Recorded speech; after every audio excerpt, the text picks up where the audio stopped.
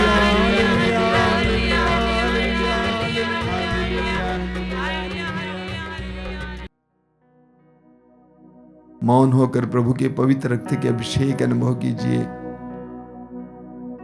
प्रभु से प्रार्थना कीजिए कि प्रभु तेरे पवित्र रक्त की शक्ति से मुझे धो दीजिए, तेरे पवित्र रक्त से मुझे धो दीजिए, मुझे शुद्ध कीजिए, मेरे मन, हृदय, आत्मा, शरीर को पवित्र कीजिए।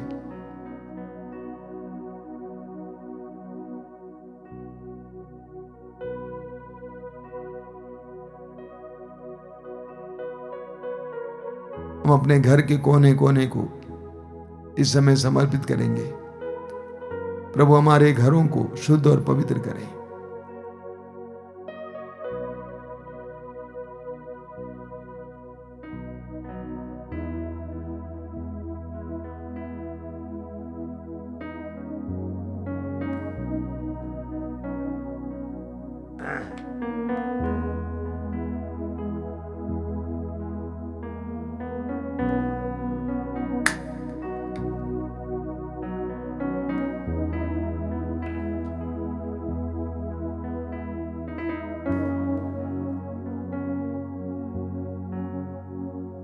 आइए हम इस समय हमारे बीच में जो रोगी हैं उनके लिए प्रार्थना करें। प्रभु यीशु अपने मूल्यवान रक्त के द्वारा एक एक बूंद रक्त की योग्यता से उन्हें शुद्ध करे, पवित्र करे, उन्हें चंगा करे। हम इस समय जितने भी रोगी भाई बहन इस कार्यक्रम से जुड़े हुए हैं, इस प्रार्थना से जुड़े हुए हैं, उन सभी के लिए प्रार्थना करते हैं। अलग अलग प्रकार के रोगों से त्रस्त, कैंसर के रोग से पीड़ित, हृदय रोग से पीड़ित, किडनी के रोग से पीड़ित, विभिन्न प्रकार के रोगों से पीड़ित रोगियों के लिए प्रार्थना करें। प्रभु यीशु अपने पवित्र रक्त की योग्यता और शक्ति के द्वारा उन्हें चंगा करें, उन्हें आजाद करें। आइए हम सभी लोग इस समय अपने दोनों हाथ स्वर्ग की ओर उठाते हुए ऊंची आवाज में स्वतंत्र रूप से प्रभु की स्तुति करते हुए रोगियों की चंगाई के लिए प्रार्थना करेंगे। Hallelujah, hallelujah, hallelujah.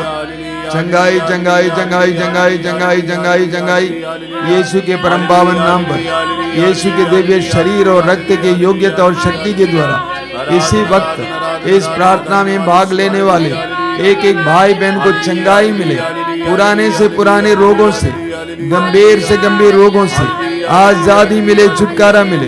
Hallelujah hallelujah hallelujah hallelujah. विभिन्न प्रकार की बुराई के बंधनों से, नशे की आदत से, अन्य प्रकार की बुरी आदतों से छुटकारा मिले, अश्लीलता की आदतों से छुटकारा मिले। Hallelujah hallelujah hallelujah. आजादी चंगाई, आजादी चंगाई। Hallelujah hallelujah hallelujah hallelujah hallelujah hallelujah.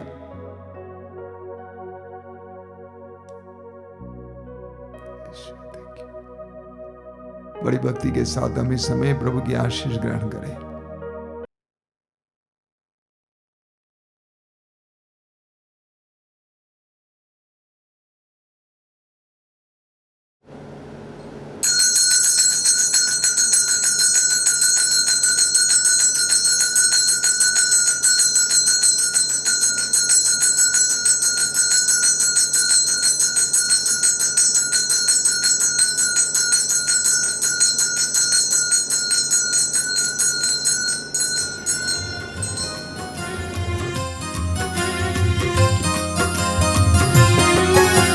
यीशु के बदन से बही जो लहू की धारा, उसमें धुले हमारे पापों के दाग सारे।